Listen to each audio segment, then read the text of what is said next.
Without further ado, let's go over to Preston Nichols. Preston, are you there? I think I'm here. Or is this a bad dream? Well, I hope it's not a bad dream. It's a good dream. I hope it's a good dream. Yeah. Yeah, I'm here. Okay, well... dog Cujo is here, too. Oh, well, that's very nice. My dog Cody is here. So we've got dogs and people and all kinds of things listening, I'm sure. As well and tons of radio equipment. Okay, very cool. So what I want to do is have you introduce yourself in whatever way you see fit. I have read the Montauk books, some of which you co-wrote with Peter Moon. And I don't know what else you've got out there, but you're certainly welcome to let people know if you've got anything new going on. But basically introduce yourself, maybe tell a little bit of your history. Well, basically, I'm an engineer and a physicist. I have a master's degree in electrical technology. I have a bachelor's degree in electronics engineering. I have a master's degree in electrophysics and a PhD in quantum electrodynamics, which is quantum electronics. My hobbies are music and paranormal stuff. So that's basically my interest. I'm born in 1946, May 24th, which means I'll be 66 years old in a few days. And I actually made 66 years of age, it looks like. And I grew up in East Islip, Long Island, New York, in Suffering County. Montauk is in Suffering County. That's actually Suffolk County. We call Suffering County. I moved up to Greene County here, which is 30 miles south of Albany and 100 miles north of New York City, in a town called Cairo, like Cairo, Egypt, but they say Cairo up here. And I bought 2 dilapidated, ramshackle old houses and filled them with electronic equipment and radio equipment. I'm basically an audio engineer. I've had experience in the rock recording business, mostly of the 60s and the early 70s, and, I design and build audio systems.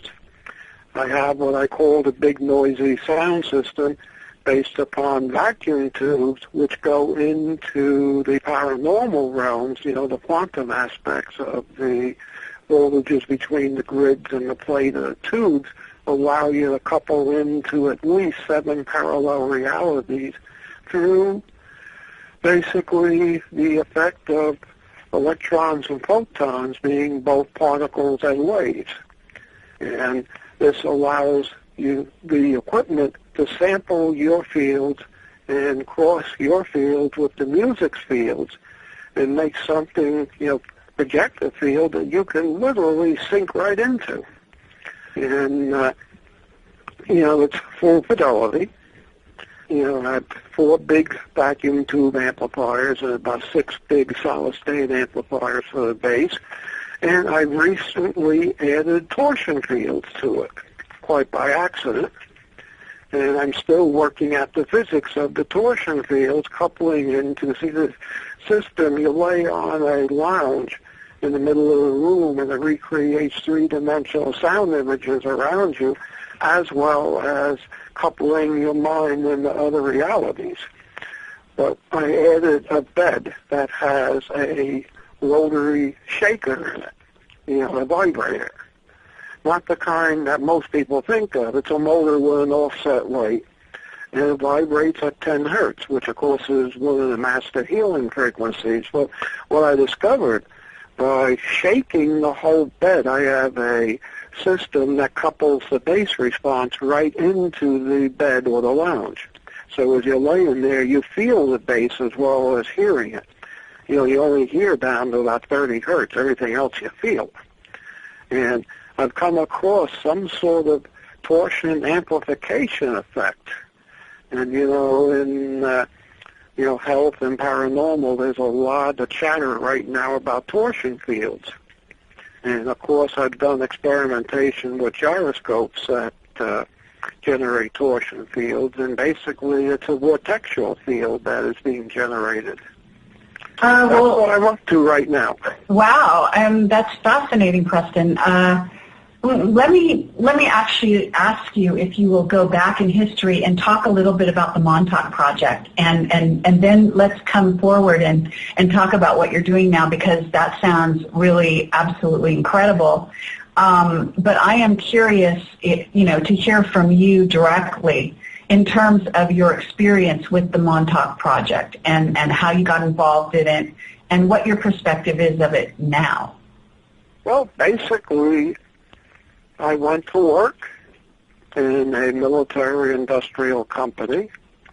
I found I was actually working for the government, and I got assigned to this wacko crazy project that was being done first at Brookhaven National Labs and then to Montauk Point. And I guess they found my interest to be very interesting, which is technical electronics and paranormal and He dropped off for some reason. Okay, well. I'll call him right back. We were just going to get to the good part, huh? Okay, well, that's typical. So everyone, just be patient with this process. Hopefully we will be able to get him back on the line. Obviously, the powers that be have to fool around with this shit. So, sorry, I guess I'm not supposed to say that on the radio, but what the hell. So, anyway, so are we dialing him? How's it going?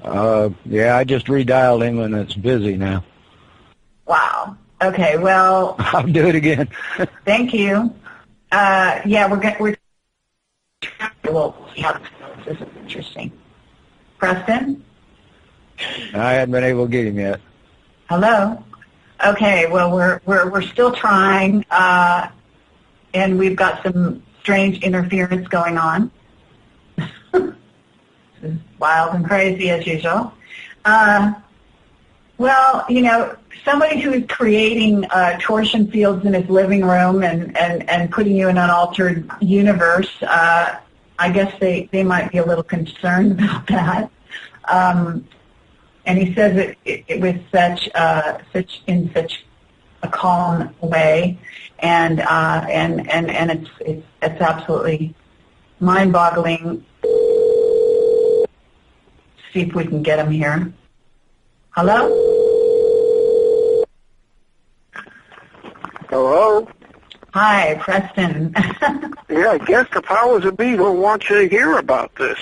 I guess not. Wow, that was very interesting. So it could be related to the solar storm. Okay, well, I'll take it either way, but let's see if we can make our way through this.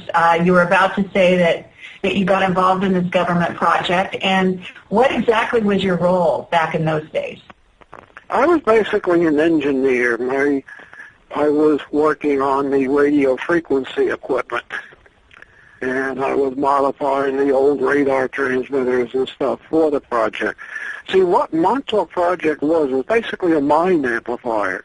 It had an input network we called the Montauk chair that a deaf psychic would lay in and go into a trance, and then the chair had the capability of picking a thought. Now, in the trance, he would concentrate on one thing.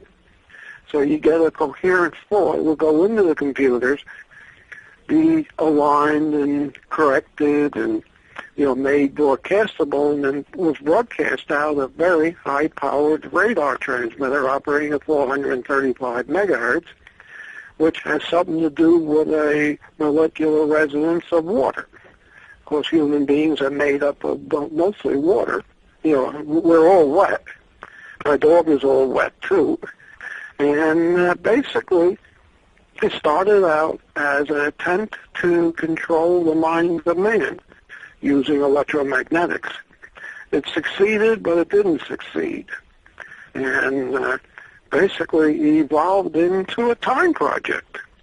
Because it was discovered that when you finally got enough energy to crash down right to a small point in space, you can literally create a space-time warp, and by controlling it, if the person in the chair had time capability, that machine could open a portal to different places and times. Okay, let me ask you this. When you were in the Montauk project, you obviously had to go into that underground base on Montauk, right? Yep. And you were dealing with, well, I guess Albelik to some degree? Mm-hmm. Okay. And Cameron. And Duncan. And Duncan was the one who sat in the chair, correct? Yeah.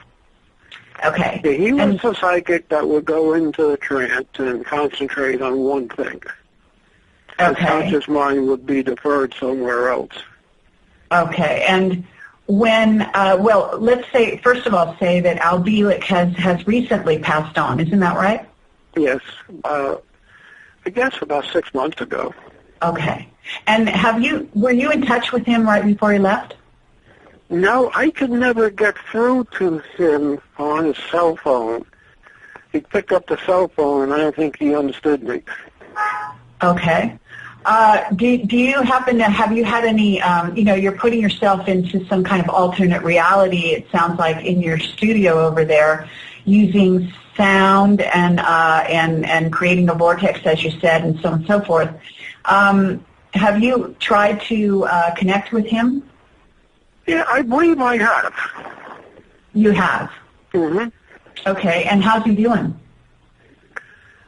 I don't know for sure. I'm not sure if he knows what's going on. Really?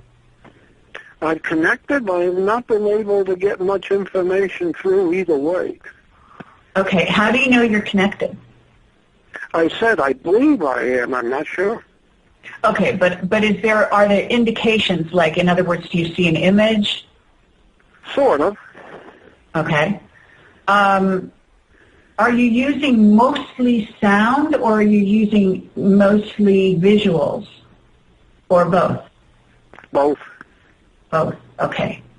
Back in the days of Montauk, would the technology you're using now be similar to that, to what was used back then, or are you on a whole different level at this point? Well, what we were using back then was based purely on electromagnetics. And what I'm using now is based upon quantum physics and sound and some electromagnetics, but not like it was at Montauk. Okay, so what's the difference between using primarily electromagnetics and versus, say, quantum physics that you're using now in sound?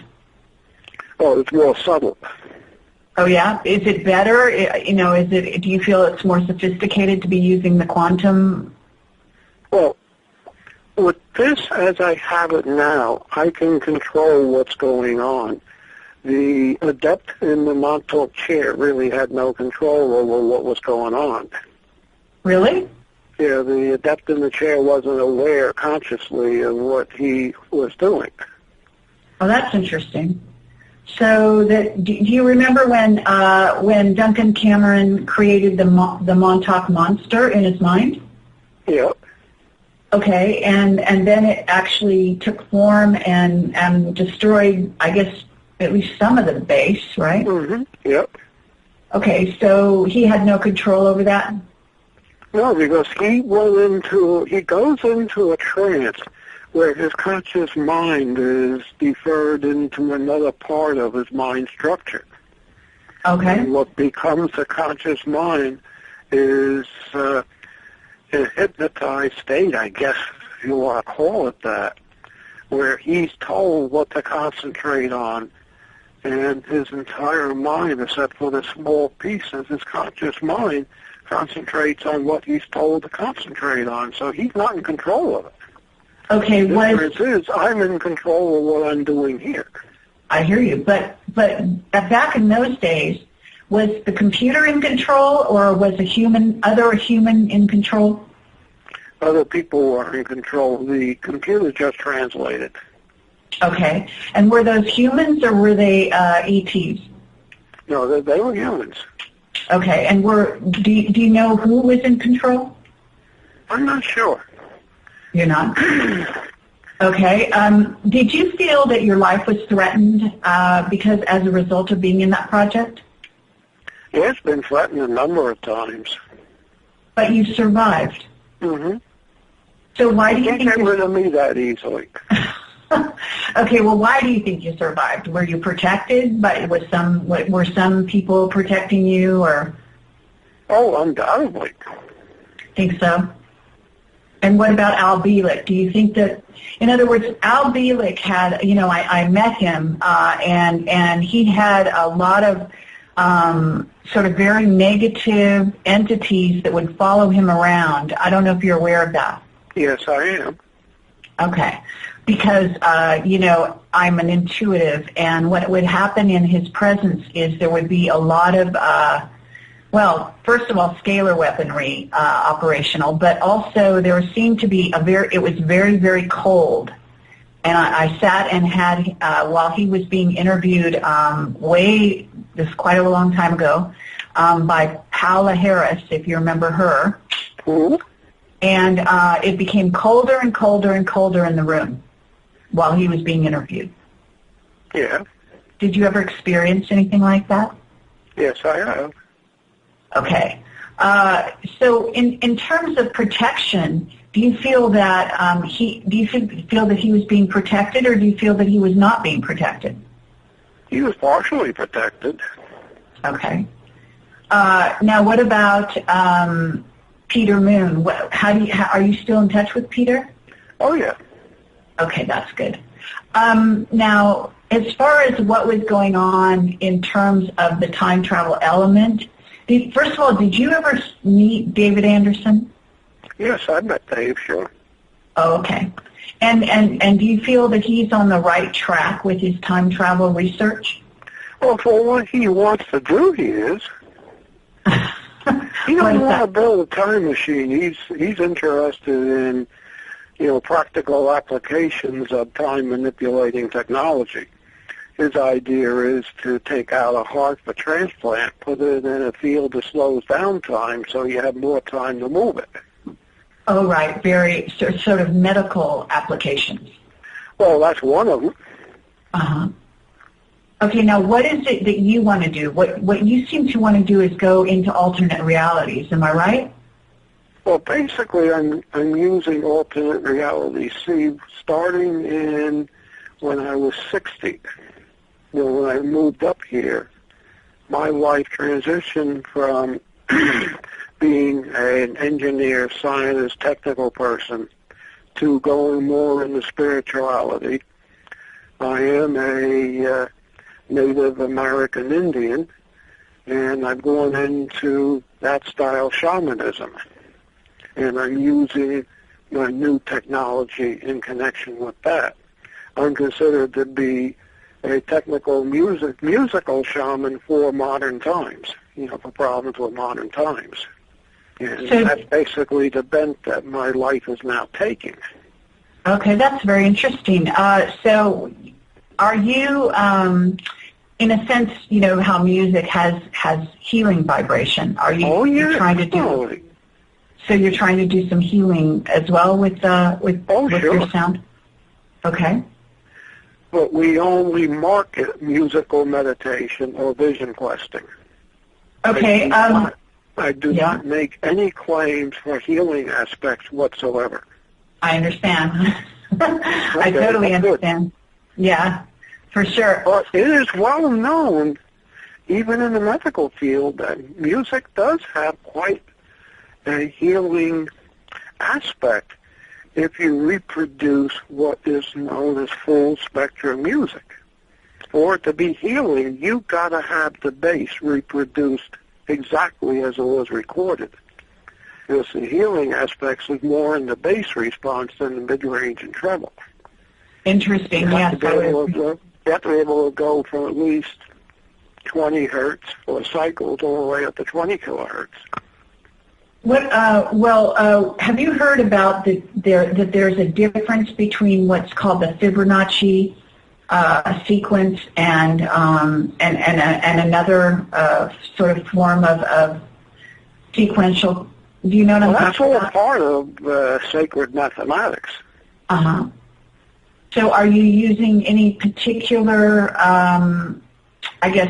musical I don't know. Do you happen to know, Dan Zirish was also working in this area? Mm-hmm. Were you familiar with some of the stuff he was doing with the Lotus Project? Yeah, I have some of the CDs. I see.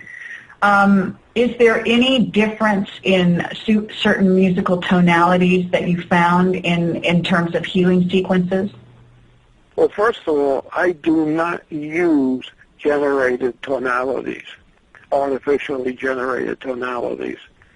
I've been using basically classical orchestrated music. Because when you start playing with artificially generated tonalities at the level I am, we've had some problems doing that stuff. What kind of problems? I won't go into that, but we've had some problems. Can you warp space-time using sound? Say again? Can you warp space-time using sound? Sound and light you can. So you need light as well? Mm-hmm. Okay. Do you use crystals at all? Yep. You do. So are you using crystals or silicon, Okay, we're going to sort of a break here, and we'll be right back with Preston Nichols. Hi there, this is Carrie Cassidy, Project Camelot Whistleblower Radio, and we're talking to Preston Nichols. Preston, are you still there? Yep. Okay, very good. So may I ask you this? Did you do some experiments with Al Bielek in the last few years before he died? No, I didn't. So you guys weren't able to work together at all? No, we weren't. How about Duncan Cameron? Is he still alive? Yes, he's alive yet. Okay, are you still in touch with him? Mm-hmm. You are? Yep. And are you able to work together with him at all? No, he's going on his own path. I see. So when the things that you're investigating now, do you have the help of the government, or are they trying to, in other words, do they interfere with you, or are you able to go your own way? Well, I'm going my own way. And yes, they do try to interfere. Okay. What are you actually trying to do now that wasn't done back in the days of Montauk? Well, basically, I'm going into genetics and age regression. Okay. How are you getting into genetics and age regression using quantum physics and sound? Well, let's see. Sound can be used to modify the DNA, the genome. This is why you have to be very careful what sound you're using. Okay. This is why I'm using all natural functions. Very interesting. You know, that stuff won't destroy anyone. Okay. And are you familiar with the chakras? Mm-hmm. And so you must be using the sound in connection with the chakras, right? Well, right now I'm trying to learn how to pick out the genetic signature using music. Okay, and have you had any luck? A little bit. I see. Okay, well, that's great that you're doing that. I think that's fascinating. If you use crystals, you use them, I'm not sure how you use them, but are you using them as a focus point? No, I'm using them as a quantum amplification over the transformers and the amplifiers.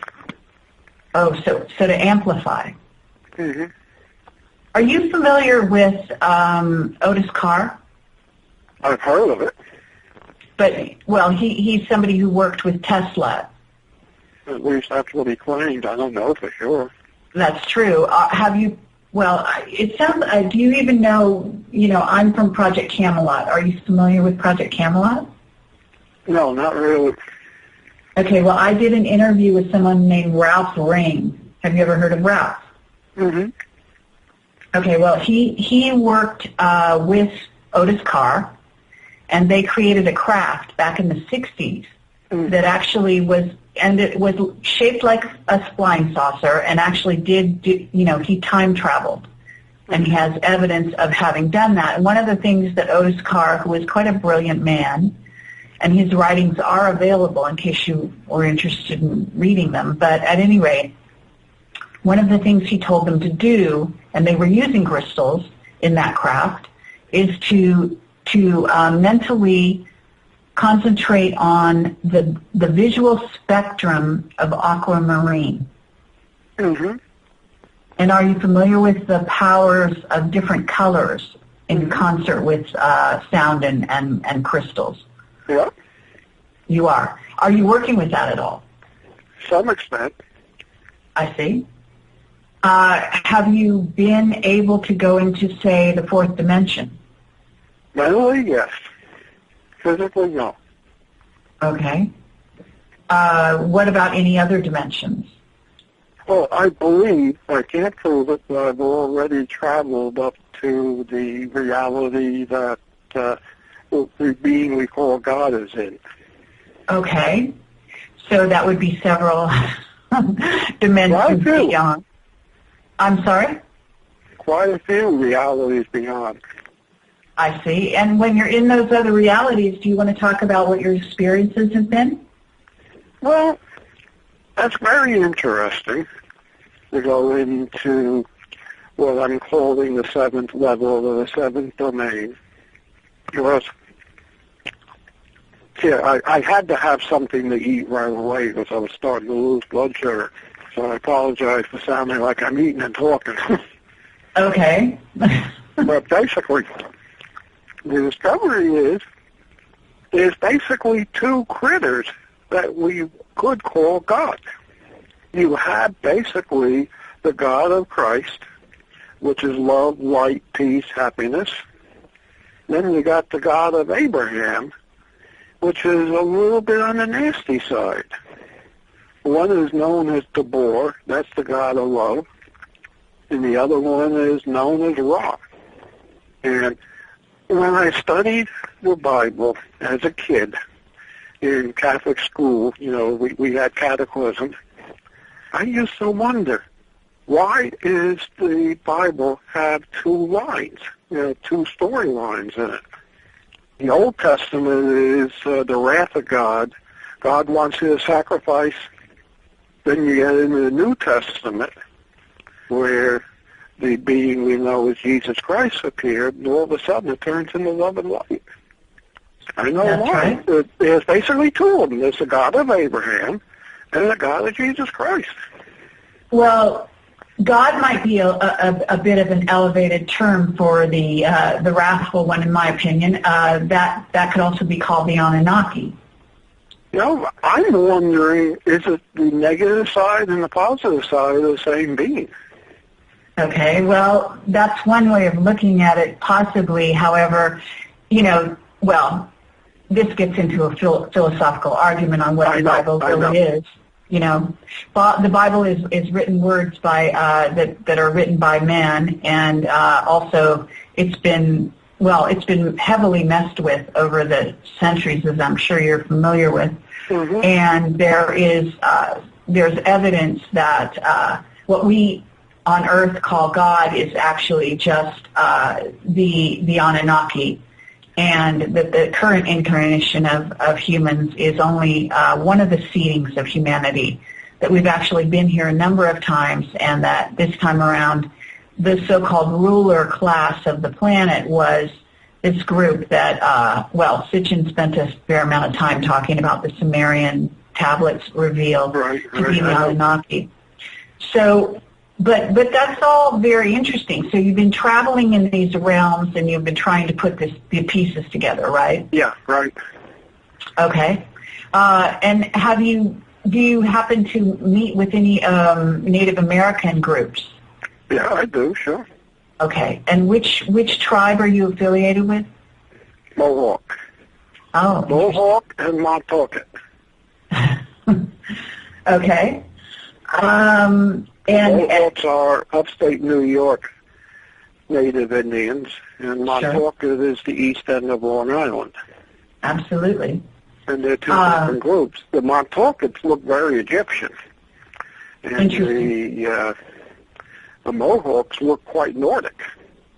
Really? Yeah. Okay.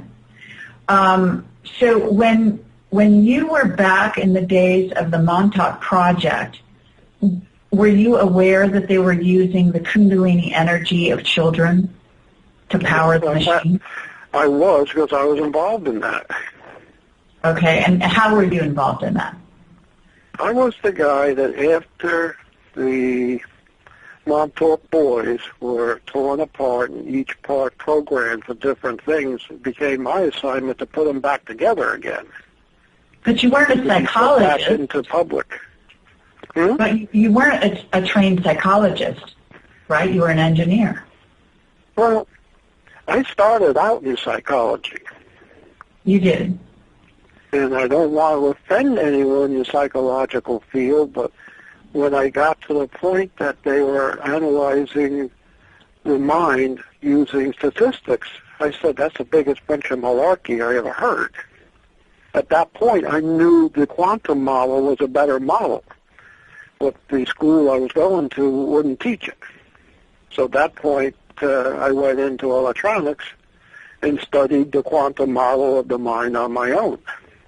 Okay. This is probably what got me into the Montauk project. Who was it that recruited you into the project?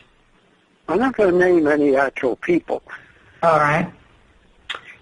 Were there any ex-Nazi scientists involved? Well, this is something Al Bielek talked of a lot, but I didn't see many of them. Okay. What about, I don't know if you would say there was a Dr. von Neumann that was involved? Yep. Okay. He was purely a physicist and a mathematician. Mm-hmm. So when they were doing their experiments, do you know what they were trying to do when they actually went into, they tried to time travel. Where were they going? Do you know? Yeah, there was a lot of work going to Mars and other planets, and they were going back in time. Okay. It looked like were they trying to... It looked like they were trying to influence World War II.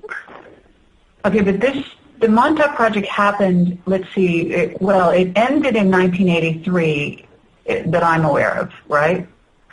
Although it looks like it went on, but I wasn't that involved with it. Okay, but when did it start? Approximately what year? Was it 1945? No, it actually started in the late 60s, about 67 to 68. Okay. So I first ran into the Brookhaven National Laboratory. Oh, I see. Did you guys ever go out to Los Alamos? No, I went out to Sandia. Oh, you did? That's where basically I did my work on quantum electronics, was at Sandia. That's why there's no records of most of my degrees. Okay. So they were going into, first of all, you said they were going back in time. You think they were trying to influence World War II, which had already happened. So what was their objective at that point? Well, close as I could gather on that is that before we influenced World War II, Nazi Germany won it. Okay. And then when we influenced it, what happened? Then the Allies won it. I always thought that the Allies winning was kind of a massaging of the sort of scenario. I mean, what seemed to have happened was there was almost a merging. In other words, because the Nazis really came over to the U.S. and took control eventually over here. So in a sense, one would say that they still are, I mean, I don't know if you know Jim Marrs, but Jim Marrs would say, they're alive and well and fully operational. In fact, the Bush family is still running the country. Mm-hmm. And then another group says the country is being run by aliens.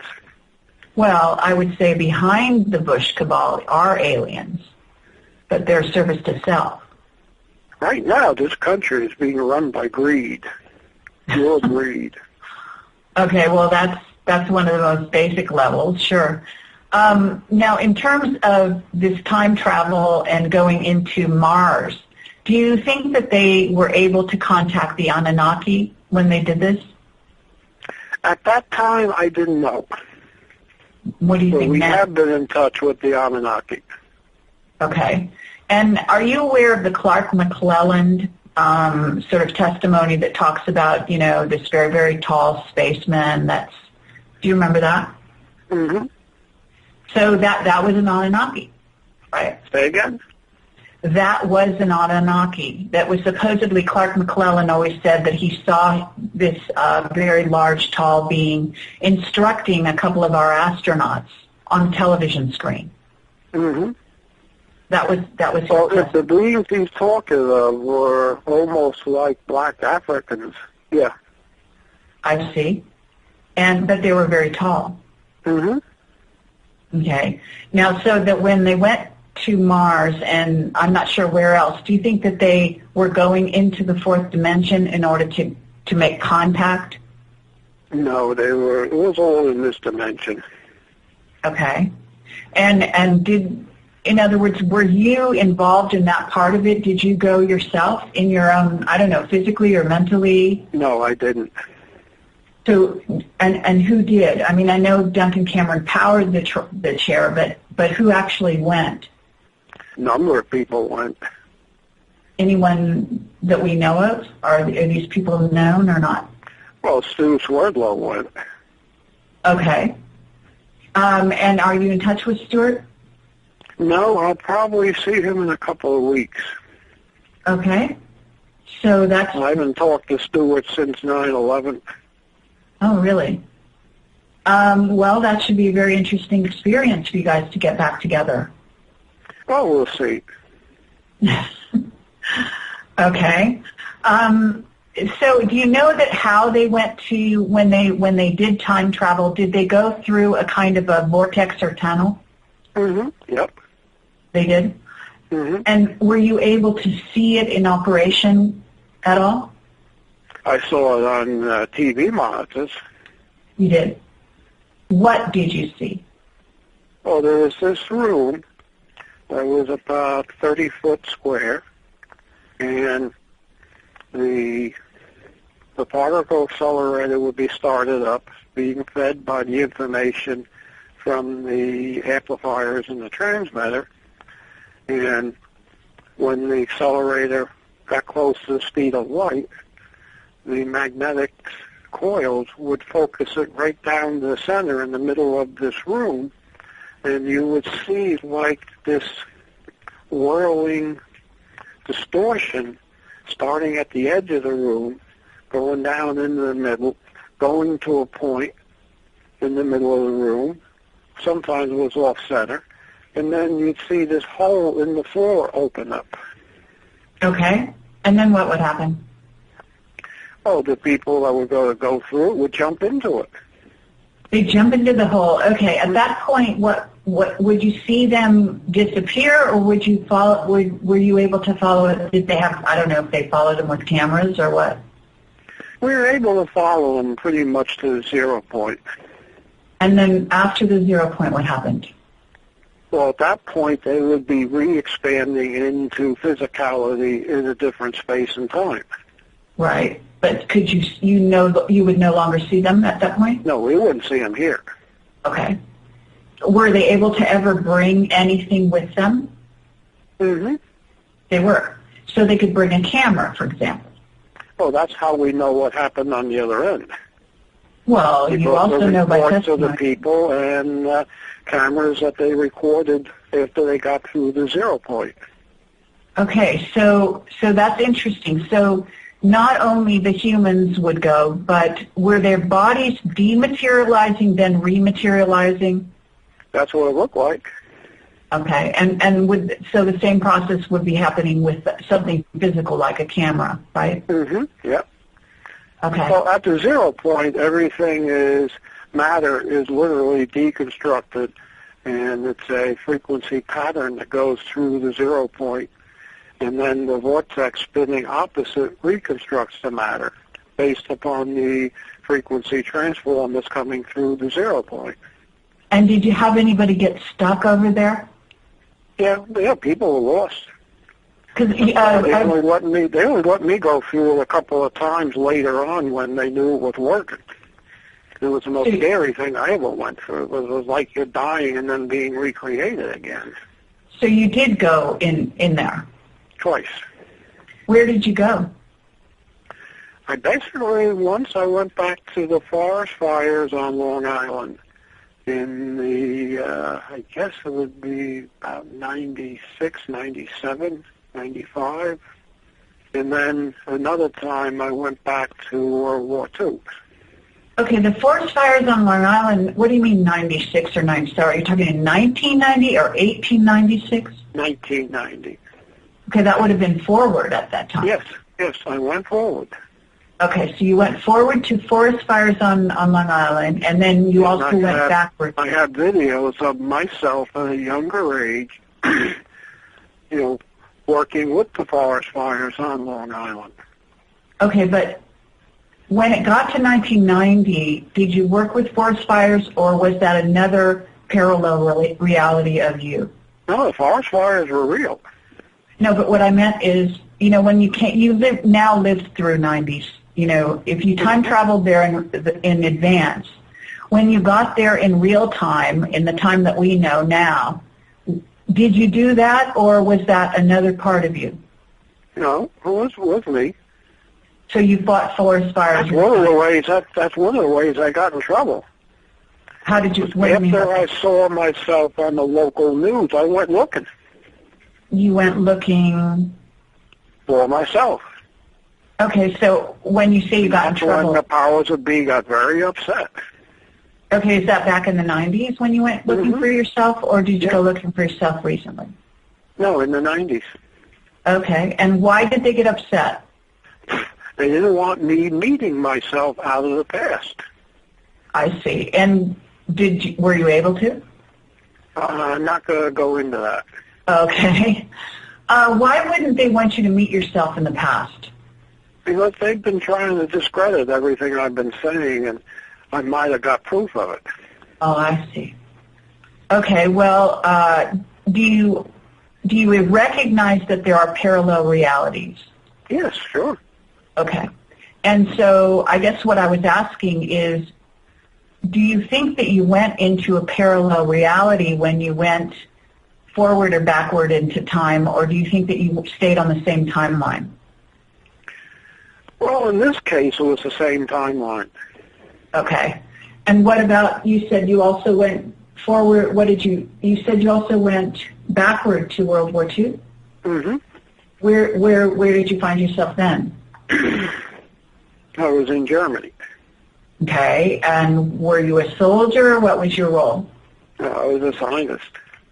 In Germany? Mm-hmm. Okay. A scientist. And I really can't go any deeper into that either. Oh, okay. Can you say what country you were from in that life? Well, I was from the U.S. So you were visiting scientists. In the early 80s. Okay, but the World War II happened, in the 1940s. So when you went... Yep. Okay, so are you saying that you were time traveling into that time as a scientist? Mm-hmm. Yep. In Germany? Mm-hmm. Do you think that Germany, in other words, the Germans were working with time travel? Do you think that they made a lot of advances with the Nazi bell? Well, they had the sound and the sound and light time travel device. The bell was something else. Okay, well, tell me about the bell, because I've actually been there. I really cannot go into that. But it's quite fascinating, isn't it? I'm not going to go into that. Okay. Well, I understand. Did you happen to see the movie Contact with Jodie Foster? Mm-hmm. Do you think that the device that they showed in the movie was accurate at all? No, it wasn't. Okay. Did they happen to go to the moon when they were time traveling in Montauk? Yes, we went to the moon. Okay. And at the time... We went to every planet in the solar system and every moon. Really? Yep. Awesome. Well, can you tell me, when you went to the moon, what race... I didn't go to the moon. Okay, well, when they went to the moon, What did they encounter?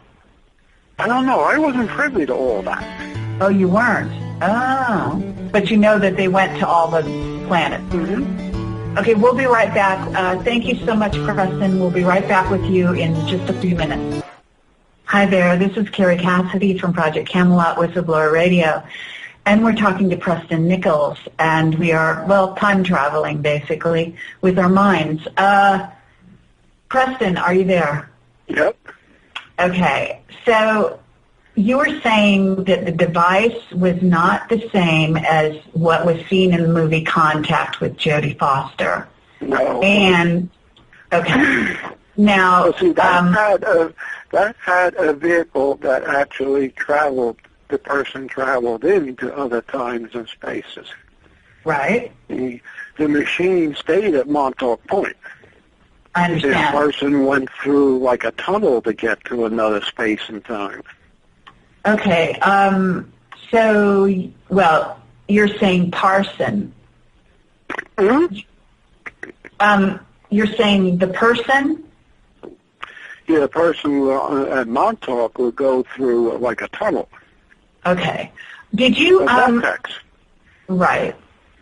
I understand But that. the Jodie Foster thing, they had this wild-looking,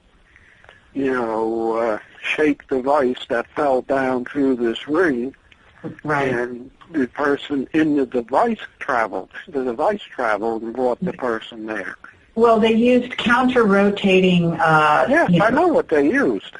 Yes. So would you say? But does that even make sense, or does that not make sense to do that? Yeah, that does. Really? See, that movie was based upon another project. Okay. That movie was not based upon the Montauk project. Okay. Was it based on the Philadelphia experiment? No, it wasn't. Okay, because the Montauk project was kind of building on the Philadelphia experiment, wasn't it? Sort of, yep, sort of. Okay. I don't know. Are you familiar with Sean David Morton? Yeah, I've met him a number of times. Okay. Do you happen to know that he wrote a book that was based on the testimony of a whistleblower who died a couple of years ago that goes into depth about black projects and time travel? Did you happen to read that book at all? No, I haven't. Okay. I believe it's called Sands of Time. And it has in it some very, very interesting information about time travel and how our government has been using that and how we've been visited. Has been, no question. Okay, and it also talks about how we've been visited, or the government, certain individuals in the government have been visited by some individuals who have wanted to, let's say, influence our time, Yeah. and that they themselves were time travelers. So what else is new? Okay, so you're familiar with this. Oh, yeah. Have you ever met a time traveler like this? I believe we're all time travelers, but have you ever met somebody who is in the sense that they came from another time and they were in this time? Oh, yeah, a number of times. Okay. I've even met myself out of Still the Future. I understand. Well, yes, and that is very fascinating. And then you get these people coming in from the year 5,000 something. No, 2,500 something. 2,500. Okay. That call themselves the Wingmakers. Right. Oh, I didn't dream that one up because I got technology and concepts out of it that I didn't have. And are you familiar with the website called The Wingmakers? Yeah, it has nothing to do with that. It has nothing to do with that. But you... Oh, well, the caves in Chaco Canyon does exist because I've seen the caves. Okay, so that there is some grains of truth there, right? Yeah, there is some truth. Mm-hmm. Okay, and... These guys come from 2750-something, 2755, 2750 to 2760. They project themselves in, and they say, I or we represent a group you know as the Wingmakers. Right. And so you've interacted with these beings? Yes, I have. Okay, and what do you think of them? I actually like them. Okay, do you think they're positive entities? Oh, yeah, they seem to be positive. They're much more positive than the Zardanian order is. And I'm sorry, the Zardanian order, you said? Yeah. And who are they? That's another group out of the future, another possible future that on the surface looks very positive, very nice, but the people in that possibility are totally controlled by a small group of people, or a small group of aliens, whatever they are. I see. Is that a future Earth or from another planet? No, that's a future Earth. Oh, is it? Okay. And they're called the Zardanians? Mm-hmm. Interesting. What do they look like? They look human. Oh, they do. Any difference at all in their physicality or their height or anything else? No, they look pretty much like modern-day humans. Okay. And so do the wingmakers, whoever they are. The wingmakers also look human. Yeah. Okay. Did you ever meet, for example, any Pleiadians? Quite often. Quite often. Okay. Quite often. And did you think that they were positive beings? They seem to be. Okay. And what about the Well, Nordic? if you read my book, The Encounter in the Pleiades, I believe that I'm a Pleiadian soul in a human body. Oh, you do? Okay. I think that I did read that, but it's been many, many years. I should probably go back and read it again. But at any rate, do you think that, well, let's talk about the reptilians and the Greys. What do you think that they're doing here? I really personally don't have much of a clue. Okay. But you're aware that they are here, right? Oh, yeah. Okay. Have you encountered... We had a reptilian at the Montauk project. Mm-hmm.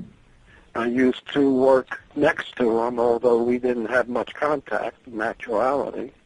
And we also had the Greys. Oh, yeah, definitely. I believe that. Well, as far as the reptilians, well, there are many reptilian races, which I assume you know. Do you feel that they're influencing events right here on Earth at this time? Well, I'm not in a position to really know. Okay, but you seem to have delved into all kinds of areas, so you must be interested, or are you interested in who's ruling the Earth at this time? Yes and no. I am interested, but there isn't much I can do about it personally. I see. Okay. Okay. Would you tell me what you encountered, for example, on the various other planets, or what they encountered on those planets? For example, Phobos. Did they have any information of what they experienced in Phobos? In where? Phobos. I don't know. You don't know. Okay. Is there any information that you got? Jupiter, Saturn, any tidbits of information? I guess the most I got was Mars. Okay. And what did you get? I was working with a number of people that went to Mars through the project. Uh-huh. But the Montauk boys have been all over the galaxy, all over the solar system. Okay. And one of those boys was Stuart Swerdlow, for example. Mm-hmm. Yes. Okay. And what about went to Mars? What about Montauk girls? Well, this is a topic which I never got involved with. This is something that Peter Moon likes to say, that there were women. There were a few, but generally the women were sex objects. Uh-huh. Okay. It was a very male-oriented project, the Montauk project. Mm-hmm. Okay. Let me ask you this. When they went to Mars, what time period did they go to Mars? Different time periods, or did they just go to the current time period, or the current time period that they went to a colony on Mars. And was it a human colony? Mm-hmm. Yes, it was. Okay, and was Was there a mixture of ET and human in this colony? Yeah, there was. And do you happen to know what races of ETs were there? No, I don't. Uh-huh. Okay. Have you heard of our witness called Henry Deacon? Hmm? Henry? Deacon. No, I haven't. What about a guy, his real name was Arthur Neumann? No, I don't know him. Okay. I've been out of the conspiracy field, I would say, for the last 12, 13 years. Yes, I'm sure you have. I'm not surprised about that. Well, we have a witness. That's when I went from conspiracy and working in technology to my own spirituality. I see. Okay. Let me ask you if you have, in other words, at that time, did they go to 2012 at all? Did they time travel to this time? As far as I could tell, that whole period from the mid-'80s through to the 2000s were pretty much blacked out. I never knew why. Interesting. Okay. So when you said 2000, but this is 2012, what about beyond 2000? Well, they attempted to project through 2012, and they would get into spotty times. You know, there was no cohesion in the traveling after that. That's all of a sudden you project and you'd be in the year 6,000 something, or you project and you might be in the year 3,000 something. Okay. And there was very poor control. There was one point in 6,037, I think it was, that they could get to with quite a bit of repeatability. And that was where the dead city was, that had that monument in the center of it shaped like a horse. And no, there wasn't a clock in the belly of it. That's artistic license of the illustrator for my book. Okay. Did the horse look like the drawing on, or the painting, whatever you want to call it, on the book, or did it look different? I never personally saw it, so I don't know. You never for did. Sure. Okay. Did anyone try to draw it at the time back in those days? Well, there were a number of people that did see it, that Peter Moon's wife, talked with to make up that drawing. Oh, I see. There was no clock in the belly of the horse. Right. But did they take any pictures of the Montauk horse back in those days? No, I never saw any pictures. If they did, they never showed them to me. See, all these projects are very compartmentalized. Right. And I wasn't in a high enough position to see everything, to know everything. I was basically involved in working with the old radar equipment and setting up the transmitters and also setting up the chair receivers. Okay. I was not really privy to the logistics of it. I understand. But you also did say that Now, my logistics knowledge comes from working with people and helping people deprogram.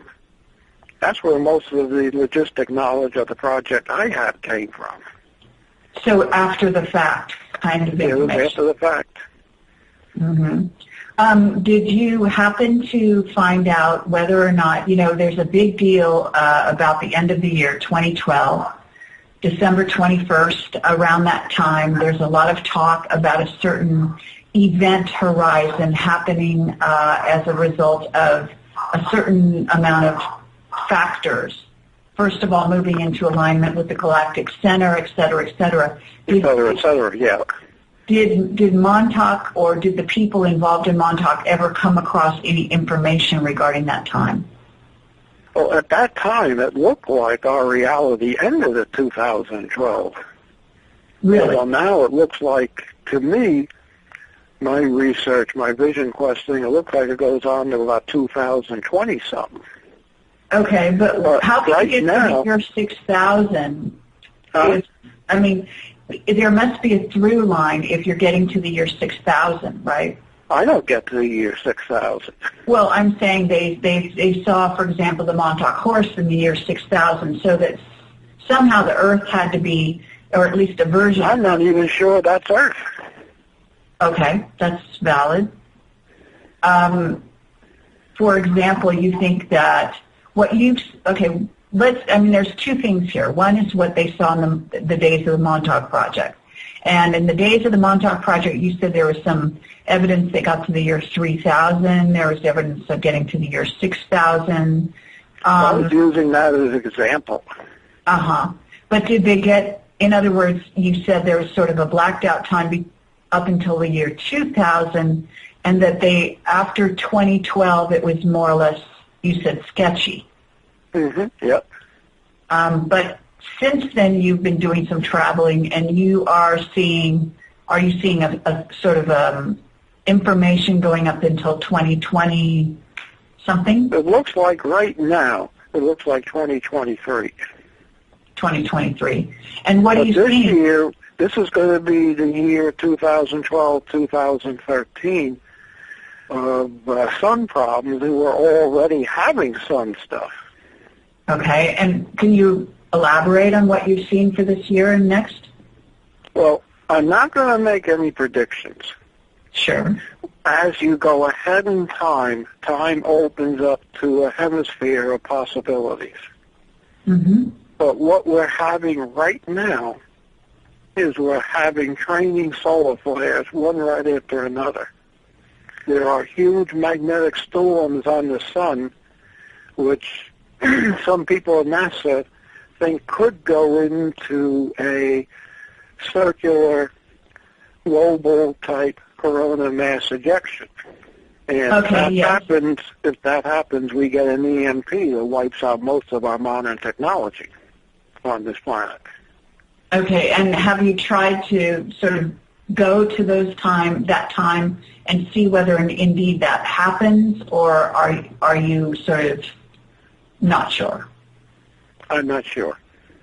Okay. And then I project through using certain recordings that witness to the horizon of what you're talking of, and that's when I find it's coming around 2023. And back in 2000, it looked like it was 2012. But as we progress towards 2012, that point jumped ahead, and then they jump ahead again. Well, when you said that point jumps ahead to what? From 2012 to where?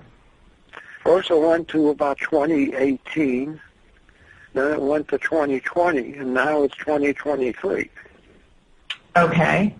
I don't know if you've ever heard of Ashiana Dean. No, I haven't. Okay, well, she has some information from off-worlders that says that we're going to actually jump to the year something like 50, and then that's very possible. And then we're going to move there back. is involved in this a 20-year dead zone in time. Okay. So if it jumps ahead to the 2030s, it could jump right directly to the 2050s. Okay. Yeah, could be interesting. All right. That could be very interesting. Do you, in doing what you're doing even now, and I'm sure it was different back then, but you can sort of talk about that too if you'd like. What were the physical ramifications of time travel? Well, from the Montauk Project, the time projection wasn't stable enough. We were told if we ever met ourselves in the future from that point, don't get anywhere near us. Okay, but no, when now? I went and looked for myself in the mid-'90s in the forest fires, I wasn't supposed to do that. But I was told in the 70s and 80s, if I ever came across myself in the future, don't approach myself. Okay, but in terms of the physical ramifications of the time travel you're doing now, do you notice any difference? I don't know for sure. Okay, well, you said you're trying to... What's going ahead, there are so many influences. I don't know if anything I've done has had any effect. It could have. Okay, well, but you said you were trying to affect DNA, so there's obviously In other words, you can... Well, that's a different issue. Well, it can manifest physically, though, right? Say again? If you affect the DNA, it also manifests physically. It can. So, you know how they say that we have junk DNA, which is actually valid DNA, and that if you can activate those strands, we would eventually get to what we're supposed to be, which is 12-strand and beyond DNA activated. So you must be attempting to do that. No, what I'm attempting to do is to clear out the distortion from the continual replication of the DNA in the body. Okay. In that distortion... Trying to return the DNA to about the age of 25 in males, and probably more like 19 in females. Okay, well, one of the things that we're told is that when the Anunnaki came to Earth and messed with humans' DNA, and this was... They weren't the only ones. Oh, absolutely, I understand that. But when they did it, what they did is that's when they limited the human lifespan. Well, what they did is they crashed the 24th pair into the 23rd. I see. That's why we don't have 48 chromosomes. We have 46. Mm-hmm. And the wing makers originally told me that, and then it was announced medically, and the medical people said it was the first and the second. So which end do you call the 23rd, 24th, or which end do you call the first and second? You know, it's the exact same thing. Just out of curiosity, have you been following this John Ford UFO case that Peter Moon's involved with? Oh, yeah, I know John Ford very well. Okay. Do you know He calls me every Sunday from the loony bin. Okay. Do you think that he is loony? He's no more loony than you and I are. Okay. Good. Glad to hear it. What about this very interesting individual over in, I guess it's Romania, that's involved with the Romanian discovery somewhere near I guess what they call the Romanian Sphinx? Right. Yeah. Peter Moon's working with that. If you want to talk of that, you're best interviewing him. I understand, but I just wondered whether or not you had any, because if you're doing time traveling, you can actually go all sorts of places, right? I haven't attempted to even go there. Okay.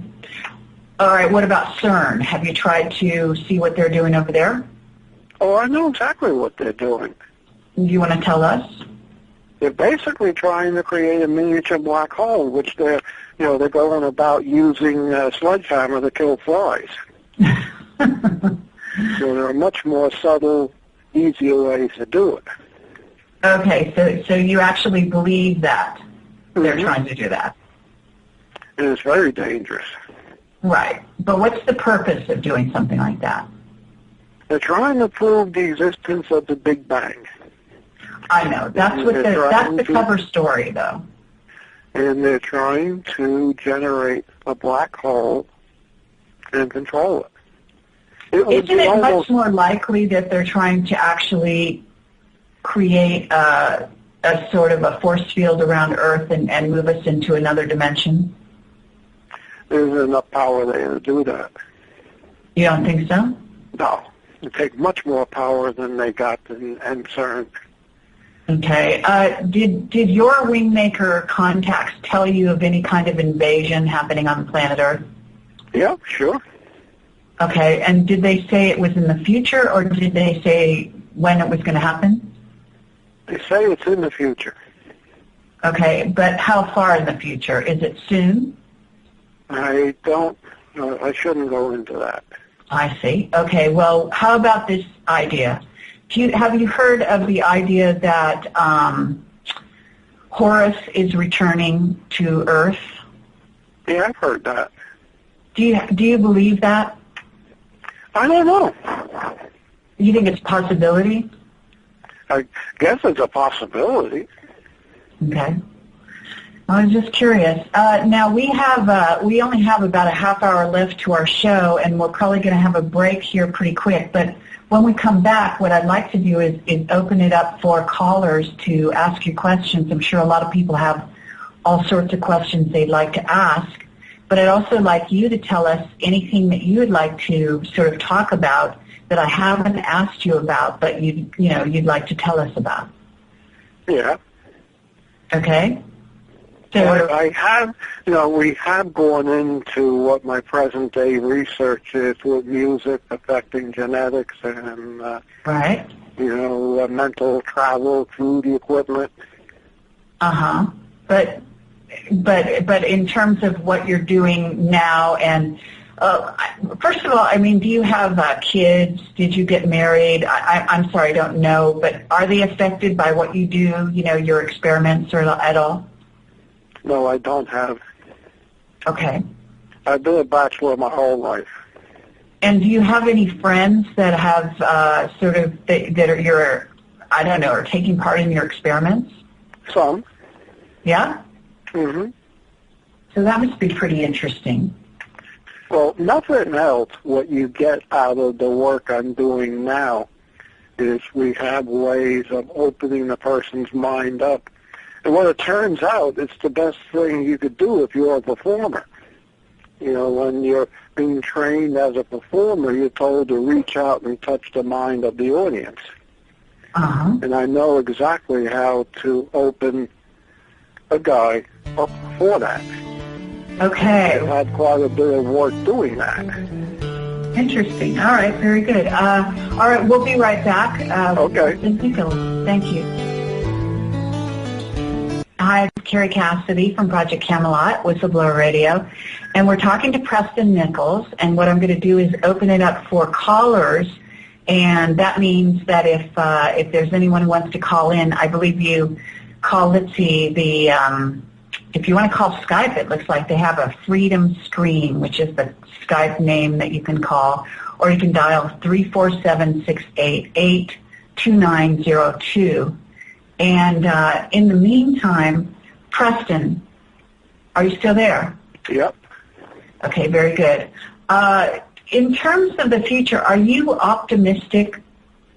I guess you could say I'm both pessimistic and optimistic. Okay, well, that makes sense. What I see of mankind, I'm not at all happy with what's, most of mankind. Most of mankind is just a bunch of greedy, I don't want to use the terms that I'd like to. Okay. According to the galaxy being, when we go through what you're calling the event horizon, only about 1 million of us survive. So at that point, we're going to be 7.5 billion, he says. Okay, that would be, you're talking about the end of this year then? No, I'm talking in 20s. 2020. Somewhere up around there. Okay, interesting. Okay, do we have a caller on the line? Yeah, I'm here. Can you hear me? Hi, yeah, sure, go right ahead. Hey, what's interesting is tonight at the same time, Duncan Cameron was giving a lecture in New York, and I didn't know he was still around. He was. I watched it on a live stream. He was playing some piece of music, but he played it 7 times, and each time it sounded different. Do you know anything about that? What that's about? No, I don't. And someone asked him about you, and he said you were cloned. Are you cloned? I don't know. Yeah. I don't know. How would you know? I guess you wouldn't know, huh? I don't know how you would know. Okay. Okay, caller, did you have any other call? Anything else to ask, or should we go to the next caller? Go to the next caller. That's fine. All right. Thank you very much. So, do we have another caller on the line? I'm not sure because I don't. 732. All right. So 732, you're on the air with Preston Nichols and Carrie Cassidy. Hi, Carrie and Preston. This is Sharon from New Jersey. Preston, can you tell me, was Project Pegasus running at the same time as the Montauk chair? I really don't know. Did they bring those participants in Project Pegasus over to Montauk to use your chair there? I don't know. Yeah, I don't know much about Project Pegasus. That's a project that basically Andy Bishago is talking about. It's not something that Preston was involved in. They did the same thing, right, Carrie? Didn't they do time traveling? Well, that's the assertion, but again, two different projects, people that weren't involved in both, if you understand. Okay. But thank you for the question. Okay, bye. Thanks for the call. Okay. Do we have another caller on the line? 804, it looks like. Hi, Carrie. Hi, Preston. This is Catherine. How are you? Oh, I'm fine. I was listening. I just started listening, so I think you're further along, so I hope I'm not asking a question that someone else asked. But my question, I just listened to the question about the clone, and I was told that people that I met, one person in particular I met was a clone. Whether you believe it or not, some things made me think it could be true. And I'm just curious, like if you have a clone of yourself, if someone hurts that clone, do you have pain? If you die, do you just go directly into the clone? How does that work? And how does the, how does the clone get animated? Is it sort of, in a vegetative state? Cloning is essentially an old art at this point. What an old, right? Yeah, it's an older thing. They've been doing cloning for years. Mm-hmm. Many human beings have been cloned. Right. They say all the political figures have been. Mm-hmm. And whether I'm cloned, I really don't know. I mean, I think a lot of us could have been, and if people were doing time travel, they could have cloned people, had a clone standing by in case, the spirit doesn't make it back, or if they have them do, out-of-body stuff, which is real dangerous, they could, even kill the person and then just have the clone standing by for them to come back into. It's highly possible. Well, I'm not so sure about that. I don't think it's quite so simple. I think that clones, for one thing, don't have souls, and so that the original essence is not in the clone. That's the whole point, and therefore. Yeah, but what I'm saying is, if they kill the person, to be able to have that person, go through the tunnel and go, wherever you go when you die and see, the astral. If they kill the person and then have it come back, and then so the clone would be just like, in the movie Avatar, the clone would just be the vehicle the spirit goes into, so the spirit would just go into that body. That's not what you get what I'm saying? Yeah, I'm saying that's not what a clone is. So then how do they, clone all the presidents and all that? Okay, well, cloning is maybe Preston knows something about cloning. Do you know anything about? I don't know much about cloning. Mm-hmm. Okay. Mm-hmm. And also, it's not the same as the Avatar thing. What you're talking about is a different thing. It's kind of like soul transference. It's a different process than cloning. And can you get Preston to talk a little bit more about, the whole concept, how, they couldn't kill the people in the, the Montauk project because then it would have messed up the whole timeline? The timeline is messed up. Do you feel like it's coming back together, what it's supposed to have been? Do you get that feeling? I don't see that. I see it all coming to an end quite soon. In 2020, you think? Yeah, that's what it looks like right now. Mm-hmm. As we approach that date, it may change again. Mm-hmm. This is why I will not go into making predictions of the future. Because I know how the flow of time works, and it's almost impossible to actually predict the future. Yeah, and it's almost like, do you notice how things seem to be going a certain way, and then it's like all of a sudden it shifts, and then all of a sudden another shifts, and you know, it just seems like you can't even plan a day anymore, you know, because everything just changes. And yes, I know. Okay, caller, thank you very much for your questions. We'd like to give some other people a chance to come on the show here. Have a nice night. Thank you. Next caller is, I'm actually not sure which. I see several people. 734. 734. Okay, 734, you are on the air. Hi, this is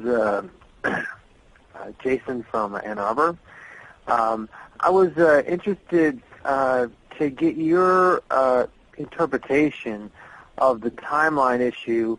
A lot of the witnesses on here have talked about there being two timelines right now, primary timelines, and one is kind of a disaster timeline, and the other one is more positive. I don't know how positive, but more positive. And that they're sort of narrowing down to these two out of many. And yet in the future, or the futures that you see, there seem to be many more timelines than that. And with these time travelers, it seems that they're coming back to maybe make sure their timeline survives or something. So it seems to be a bit of a conflict, and I'm wondering what you think about maybe what's causing the time kind of contraction down to fewer timelines now, and if there really will be two timelines, or maybe all of us will split off into whatever timeline is appropriate for us, or what you think about that.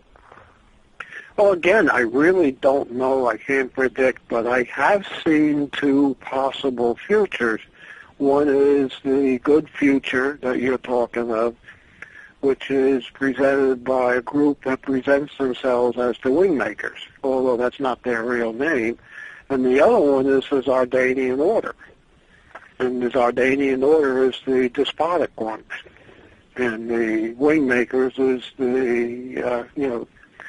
well, with the Wingmakers, you can have any lifestyle you want. You can live any way you want. If you want to be dominated by a computer, they have that available. If you want to live free in the country, they have that available. But from what I can find out from the Zardanian Order, talking with representatives of them, the population in the Zardanian Order is totally implanted and totally controlled by a very small group of despots, or what appears to be despots to me. Okay. Caller, did that answer your question? I mean, it's kind of an answer. I guess one thing I wanted to just know about was you said that there's all these people coming back from the future, and they don't seem to be from one of these two timelines that you're talking about in this case, or that other people have talked about.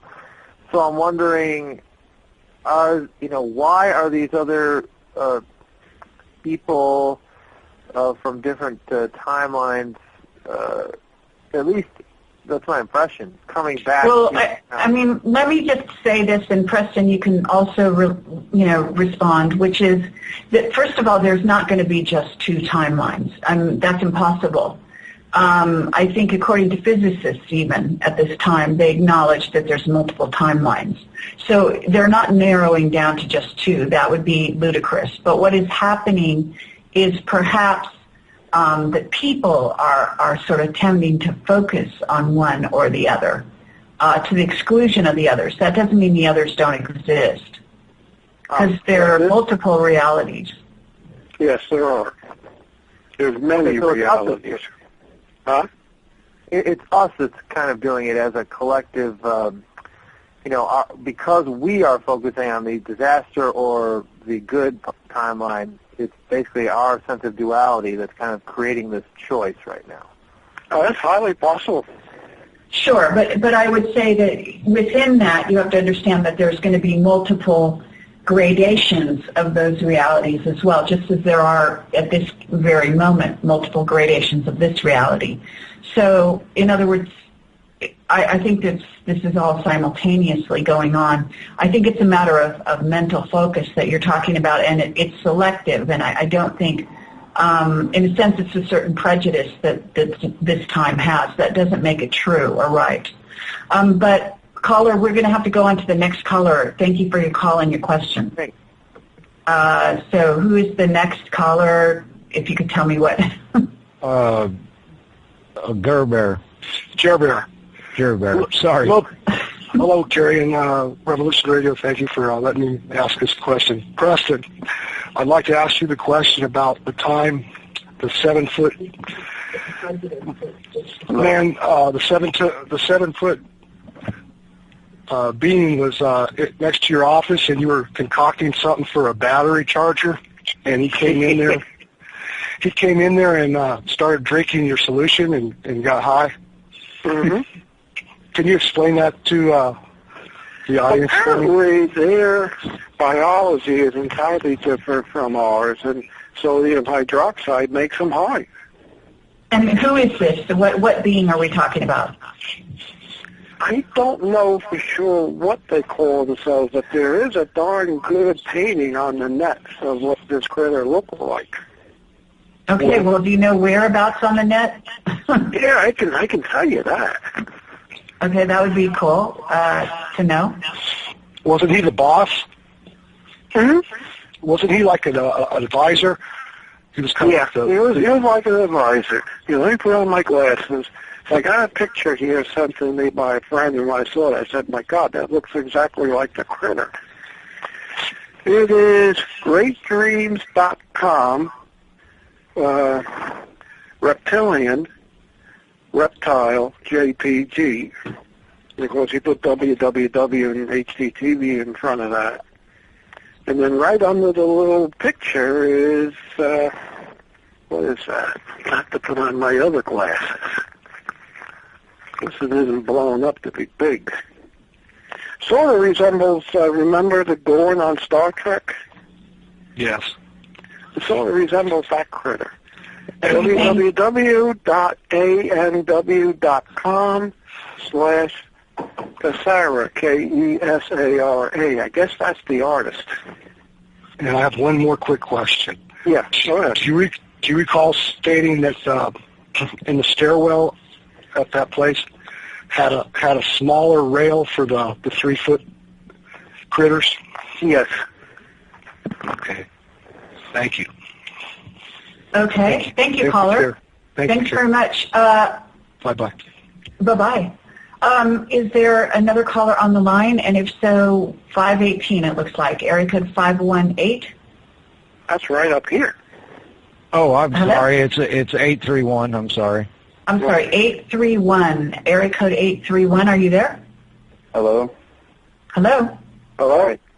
You're on the air with Carrie Cassidy and Preston Nichols. Oh, hi. How you guys doing? Good. How are you? I'm good. Hello? Hi.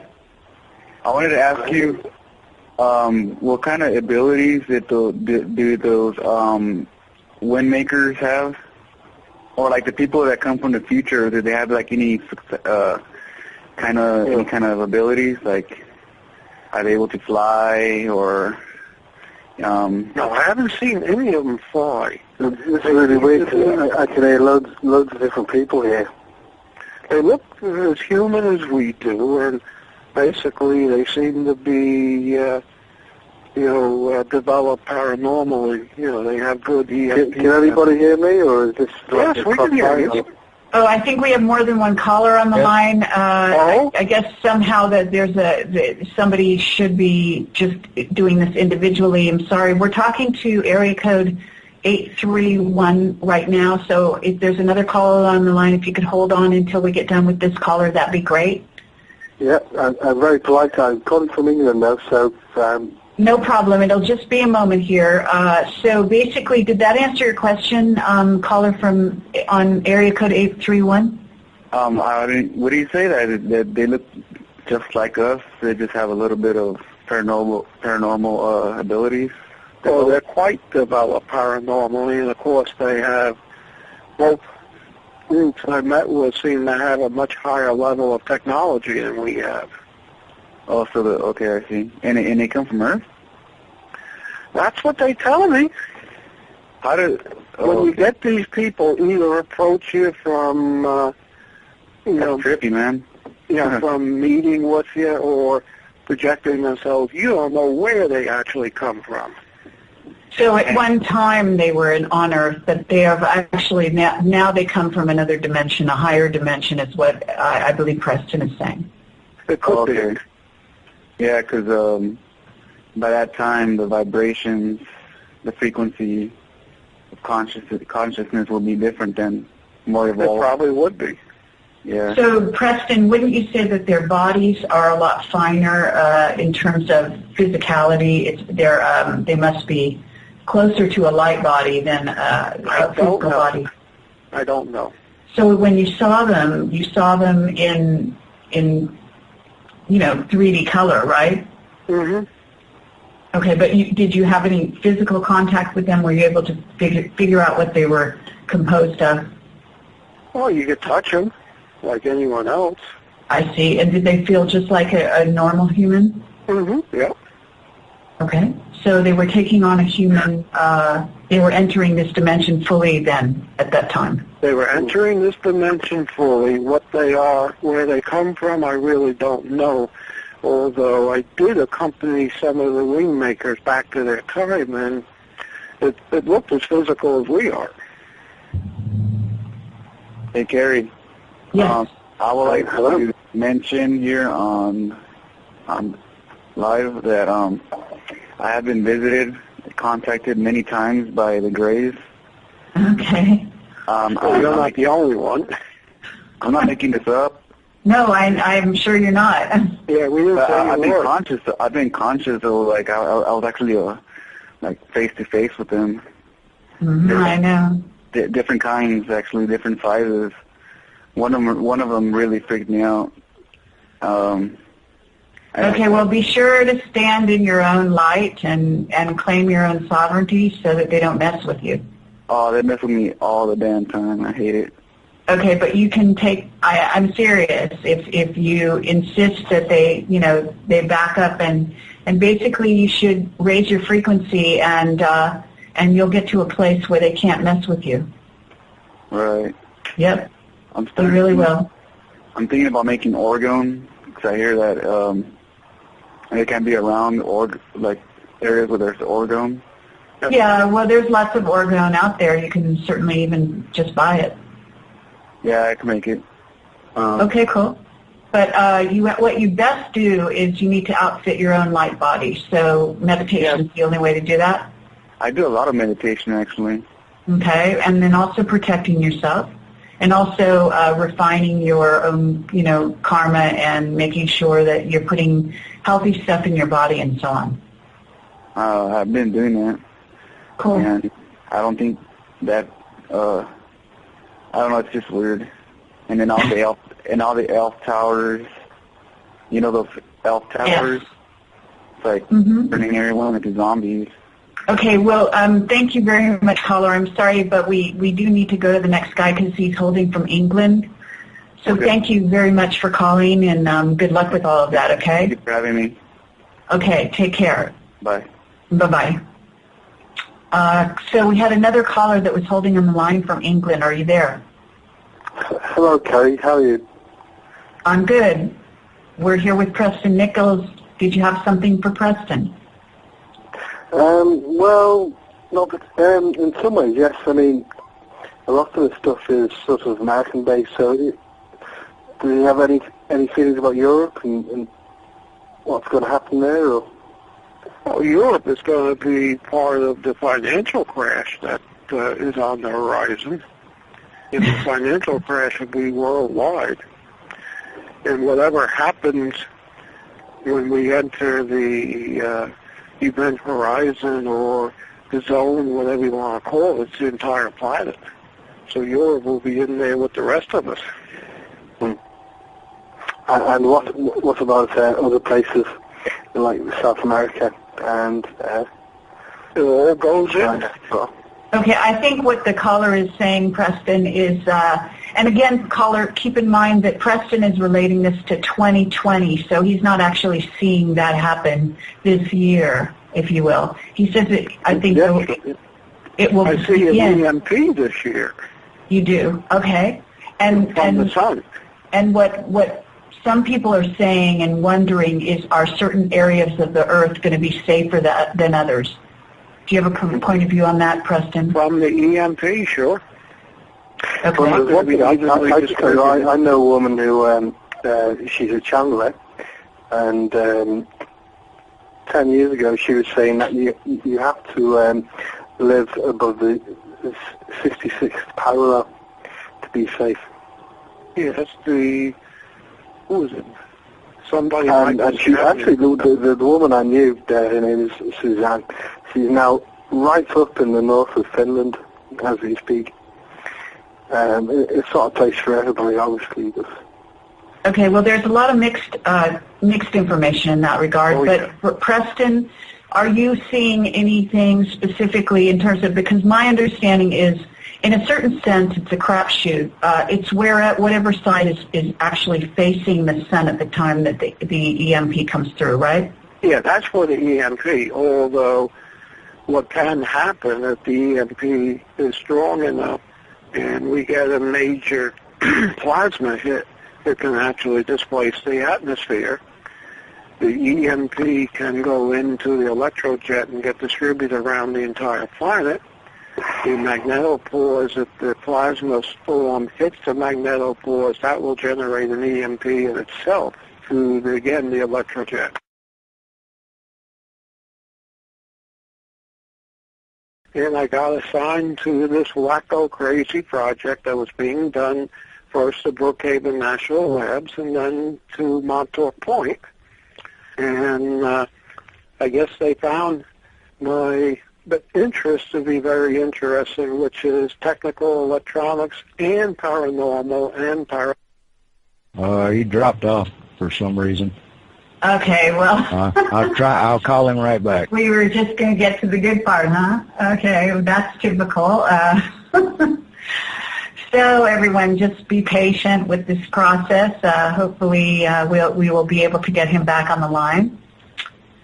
Obviously, the powers that be have to fool around with this shit. So, sorry, I guess I'm not supposed to say that on the radio, but what the hell. So, anyway, so are we dialing him? How's it going? Yeah, I just redialed him and it's busy now. Wow. Okay, well. I'll do it again. Thank you. Yeah, we're well, yeah, this is interesting. Preston? I haven't been able to get him yet. Hello? Okay, well, we're still trying, and we've got some strange interference going on. This is wild and crazy as usual. Well, somebody who is creating torsion fields in his living room and putting you in an altered universe, I guess they might be a little concerned about that. And he says it with such a calm way, and it's absolutely mind-boggling. So sound images around you, as well as coupling your mind into other realities. But I added a bed that has a rotary shaker in it, a vibrator. Not the kind that most people think of. It's a motor with an offset weight, and it vibrates at 10 hertz, which of course is one of the master healing frequencies. But what I discovered, by shaking the whole bed, I have a system that couples the bass response right into the bed or the lounge. So as you're laying there, you feel the bass as well as hearing it. You only hear down to about 30 hertz. Everything else you feel. And I've come across some sort of torsion amplification effect. And, in health and paranormal, there's a lot of chatter right now about torsion fields. And, of course, I've done experimentation with gyroscopes that generate torsion fields, and basically it's a vortexual field that is being generated. That's what I'm up to right now. Wow, that's fascinating, Preston. Let me actually ask you if you will go back in history and talk a little bit about the Montauk project, and then let's come forward and talk about what you're doing now, because that sounds really absolutely incredible. But I am curious, to hear from you directly in terms of your experience with the Montauk project and how you got involved in it and what your perspective is of it now. Well, basically, I went to work in a military-industrial company. I found I was actually working for the government. Without further ado, let's go over to Preston Nichols. Preston, are you there? I think I'm here. Or is this a bad dream? Well, I hope it's not a bad dream. Or it's a good dream. I hope it's a good dream. Yeah. Yeah, I'm here. Okay, well... dog Cujo is here, too. Oh, well, that's very nice. My dog Cody is here. So we've got dogs and people and all kinds of things listening, I'm sure. As well tons and tons of radio equipment. Okay, very cool. So what I want to do is have you introduce yourself in whatever way you see fit. I have read the Montauk books, some of which you co-wrote with Peter Moon. And I don't know what else you've got out there, but you're certainly welcome to let people know if you've got anything new going on. But basically introduce yourself, maybe tell a little bit of your history. Well, basically, I'm an engineer and a physicist. I have a master's degree in electrical technology. I have a bachelor's degree in electronics engineering. I have a master's degree in electrophysics and a PhD in quantum electrodynamics, which is quantum electronics. My hobbies are music and paranormal stuff. So that's basically my interest. I'm born in 1946, May 24th, which means I'll be 66 years old in a few days. And I actually made 66 years of age, it looks like. And I grew up in East Islip, Long Island, New York, in Suffering County. Montauk is in Suffering County. That's actually Suffolk County. We call Suffering County. See if we can get him here. Hello? Hello? Hi, Preston. Yeah, I guess the powers that be don't want you to hear about this. I guess not. Wow, that was very interesting. So well, it could be related to the solar storm. Okay, well, I'll take it either way, but let's see if we can make our way through this. You were about to say that you got involved in this government project, and what exactly was your role back in those days? I was basically an engineer. I was working on the radio frequency equipment, and I was modifying the old radar transmitters and stuff for the project. See, what Montauk project was basically a mind amplifier. It had an input network we called the Montauk chair that a deaf psychic would lay in and go into a trance, and then the chair had the capability of picking a thought. Now, in the trance, he would concentrate on one thing. So you get a coherent thought. It would go into the computers, be aligned and corrected and, made broadcastable, and then was broadcast out of a very high-powered radar transmitter operating at 435 megahertz, which has something to do with a molecular resonance of water. Of course, human beings are made up of mostly water. We're all wet. My dog is all wet, too. And basically, it started out as an attempt to control the mind of man using electromagnetics. It succeeded, but it didn't succeed.